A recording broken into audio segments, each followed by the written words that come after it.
so much for this opportunity to be with you today, and actually it's a continuation of our previous meetings we had here before, because we were actually here with Dr. Tatiana. She is the president of the International Alliance for Climate Crisis and Mental Health. In the conference, where we were also after this coming to Morocco and met Dr. Sana at Association of Women. And then in August with our team members Carolina, who was also participating in the creation of this report of nanoplastic. And here now we are as continuing sharing the information on this very important topic as our previous speakers were mentioning about nanoplastic. If you will see in this report, it's available now at the website of as well, you will find the references, and the references are around 20 pages, and it's 24, 25, 23, it's just the last 2 or 3 years. Because here it's nano. This is something new, because we are not talking just microplastic, we are talking about nanoplastic, meaning before we didn't have this technology to detect the nanoparticles in our bodies. We didn't have it. That's why people, when we were preparing for presentation, I can even you can even read it here. It says like analytical limitations in tracking and measuring nanoplastic in physiological media created a problem to detect. It's not because we didn't want, it's because we could not detect. So now, due to the development of technology, we are able to assess this threat, and because we are capable of assessing this threat, we can do something about it. So here, as Thomas and Irina, my team members before, were saying that nanoplastic, it's not only concerns like biosphere, because the report it says nanoplastic in the biosphere from molecular impact to planetary crisis, because also it has a direct impact on the ecological situation on our planet, because plastic is everywhere. It's in the air we breathe. Here you just see the example. It's in the packages. It's in the food material, it's in the drinking water, because here in this water it's in the plastic bottle, so it's in the waste, it's in the fish, it's everywhere. And we reached the stage that if we do not do something right now, we will lose our generation, because this report was presented at the International Conference on Autism in May 2025. Maybe you translate? No. Just fine, or you understand? Yes. Yeah. And this report was prepared, by the way, maybe you'll be surprised, together with the Moroccan scientists from Kinitra. And we were making a documentary film before. It's called Trap for Humanity. In French, it's une pêche de la humanité. I hope like this. Yeah, so Trap for Humanity. The documentary, you can watch this documentary in French. The Moroccan doctor is talking about this and saying he's specialist in autism, and he called it autism puzzle. Because, by the way, we should thank actually Moroccan country. They were directly involved in this very important scientific research, because it's new and it's very, you say it, interdisciplinary, meaning to create this report, it's an analysis of physics, of chemistry, of biology, of so many interdisciplinary studies that you'll be amazed by the knowledge this report contains. So it was already presented, as I mentioned, in autism conference in Morocco, and now in my intervention we will also analyze certain aspects related to health, because the previous speakers already like covered some of the information. So this is just, we'll go briefly because not to take that much time, because this you can see it yourself. It's just for you to understand the scale of the problem. Here the shark, and here those people who dive, called divers, they are trying to even escape the shark from the car tire. So the plastic reached this stage that here even it's Coca-Cola, I don't know, Sprite, all the situation, because when plastic comes, here when you throw plastics, right? Then it comes sun, but the sun has photons. Photons, it's a small parts that basically like our sunlight has, and then due to the wavering, due to the salty water, it breaks down into small particles, and then it on the bottom of the ocean, and then it's eaten by the plankton. It's accumulated further, and when we have nice seafood, we are eating plastic. We are literally eating plastic. It's not exaggeration.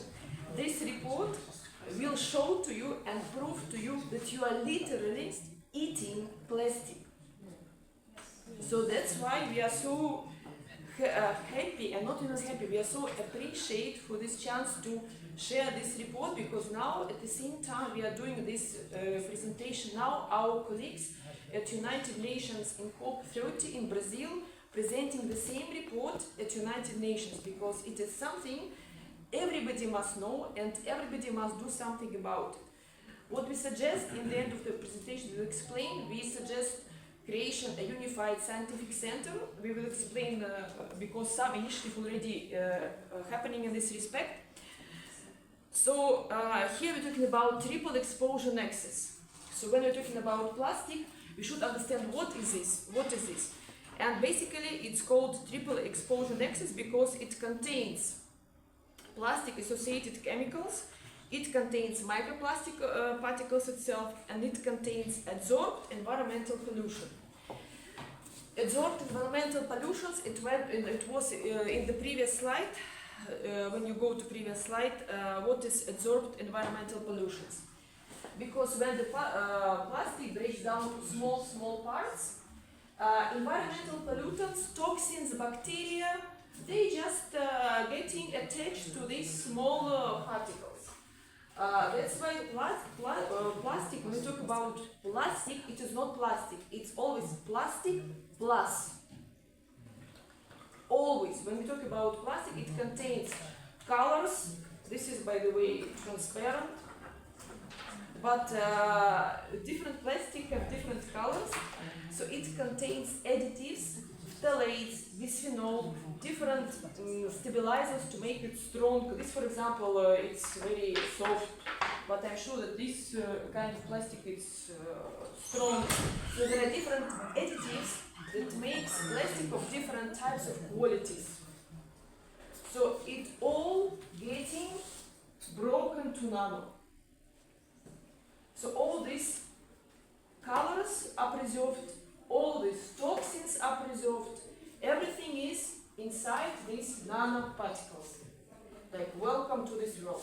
So that's why we should understand really what we're talking about plastics, what we are really talking about, to understand for all of us the scalability of this problem.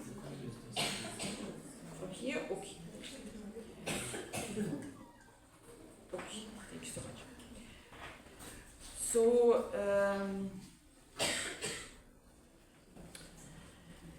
so it's basically called in scientific literature called combined toxicity.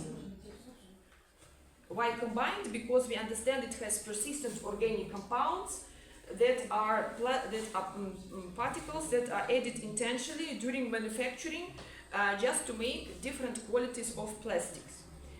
And here how it looks like, if you go to microplastic, you see different colors, different parts, etc. And like main let's say parts that now we find in the market is polypropylene, polyethylene. Polyethylene is a plastic bag. Everybody knows how plastic bag looks like. Polyethylene terephthalate. It's more stronger, like something like maybe this would be from polyethylene terephthalate. This conditioner. And polyvinyl chloride. So this is basically we are using plastic everywhere, and I'm sure that this camera support also has some plastic.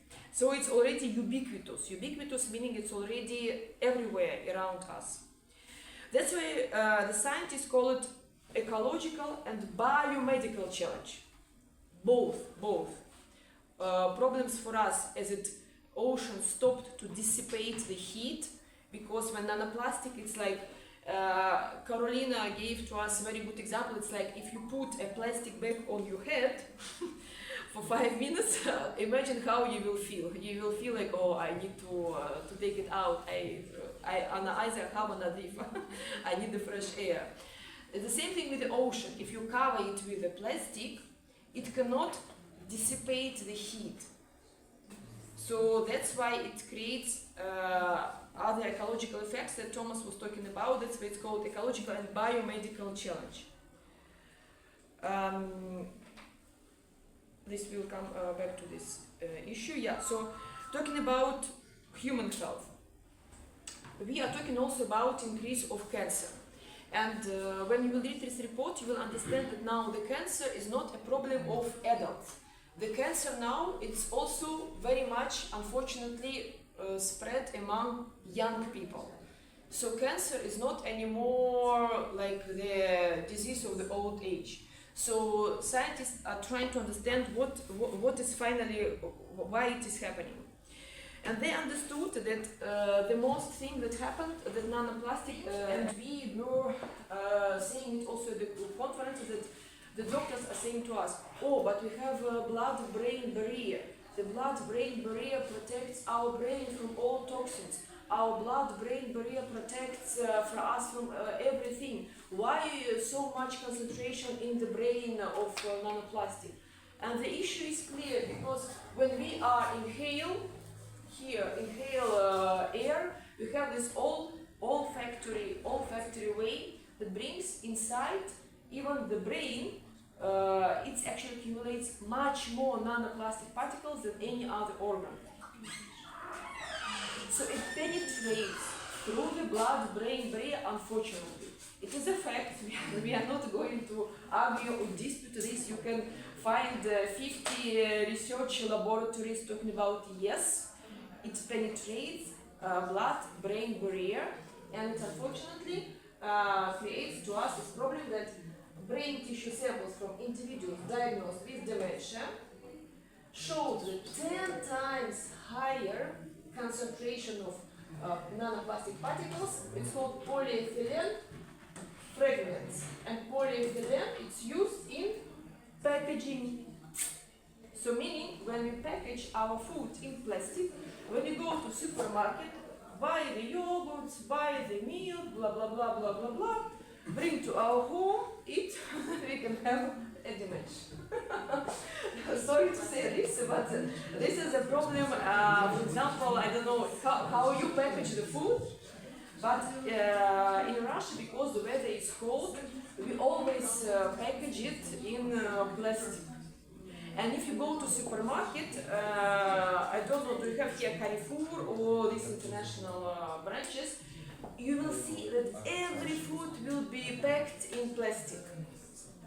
And food packaging contains this polyethylene fragment that already was researched by these colleagues, etc., and published in the medical journal Bioaccumulation of Nanoplastic and Decent Human Brains.